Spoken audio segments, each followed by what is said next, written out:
जो अधर्म के रास्ते पर नहीं चलता, उसका विजय उसी के साथ होती है जो सत्य के रास्ते पर चलता है। संघर्ष भरी जिंदगी में कामयाब होने के लिए आपको धैर्य और समझदारी दोनों की जरूरत होती है। जीवन का सफर बहुत ही लंबा होता है, इसलिए आपको हमेशा उच्च उद्देश्यों का चयन करना चाहिए।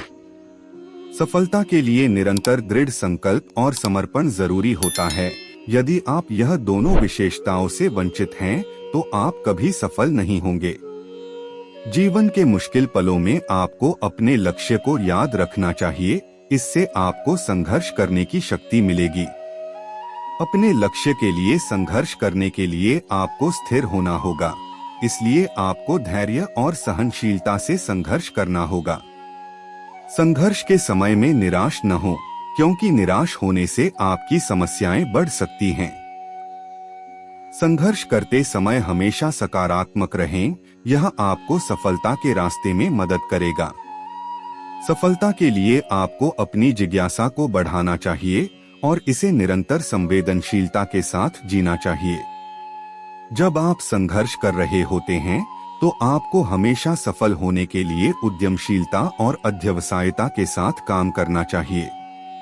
जीवन में आपको संघर्ष से डर नहीं लगना चाहिए, क्योंकि संघर्ष हमें आगे बढ़ने की शक्ति देता है। जीवन में हमें अपने सपनों को पूरा करने के लिए संघर्ष करना होगा और इस संघर्ष में हमें हर दिन सीखना चाहिए। संघर्ष के दौरान आपको हमेशा सकारात्मक रहना। श्री कृष्णा की मोटिवेशनल शायरी से हम सीखते हैं कि अपने जीवन में सफल होने के लिए हमें धैर्य और सहनशीलता रखनी चाहिए। जीवन में संघर्ष से नहीं घबराना चाहिए, इससे हमें नई ऊंचाइयों की तरफ आगे बढ़ने में मदद मिलेगी। श्री कृष्णा की मोटिवेशनल शायरी से हमें सीखते हैं कि जीवन में दृढ़ संकल्प और उत्साह रखना बहुत महत्वपूर्ण है। श्री कृष्णा के उपदेशों से हमें यह समझ मिलता है कि सफलता के लिए आपको धैर्य और कड़ी मेहनत के साथ काम करना होगा। संघर्ष से निराश नहीं होना चाहिए, इससे हमें सीखने और सुधार करने का अवसर मिलता है। जीवन में हमेशा सकारात्मक रहना चाहिए, क्योंकि सकारात्मक सोच हमें सफलता की ओर ले जाती है।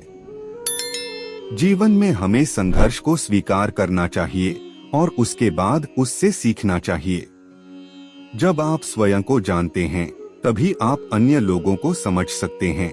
इस उदाहरण से हमें यह समझ मिलता है कि हमें स्वयं को जानना बहुत महत्वपूर्ण है, क्योंकि जब हम स्वयं को समझते हैं, तो हम दूसरों को भी समझ सकते हैं। संगीत का सबसे महत्वपूर्ण उद्देश्य आत्मा को शांति देना है। इस उदाहरण से हमें यह समझ मिलता है कि संगीत न केवल हमारी मनोदशा को बेहतर बनाने में मदद करता है, बल्कि हमारी आत्मा को शांति भी देता है। जो व्यक्ति सभी से प्रेम करता है, वह भगवान का समान होता है। इस उदाहरण से हमें यह समझ मिलता है कि हमें सभी मनुष्यों से प्यार करना चाहिए और यही हमें भगवान के समान बनाता है।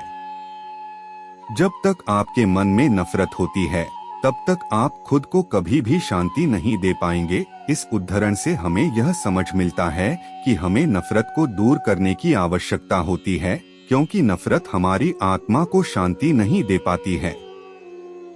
जीवन की सबसे बड़ी समस्या है, हम खुद को समझ नहीं पाते। इस उदाहरण से हमें यह समझ मिलता है कि हमें अपने आप को समझने की आवश्यकता होती है, क्योंकि जब हम स्वयं को समझते हैं, तो हम अपनी समस्याओं का समाधान भी निकाल सकते हैं।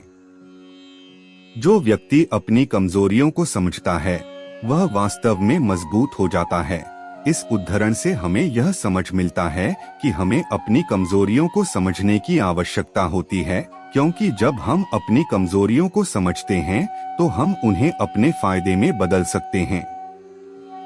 अगर आप एक सफल व्यक्ति बनना चाहते हैं, तो अपने सपनों को पूरा करने के लिए कभी नहीं डरना चाहिए। इस उदाहरण से हमें यह समझ मिलता है कि हमें डरने की जगह अपने सपनों को पूरा करने की कोशिश करनी चाहिए, क्योंकि सफलता उन्हीं के कदमों में होती है जो डर को हरा देते हैं।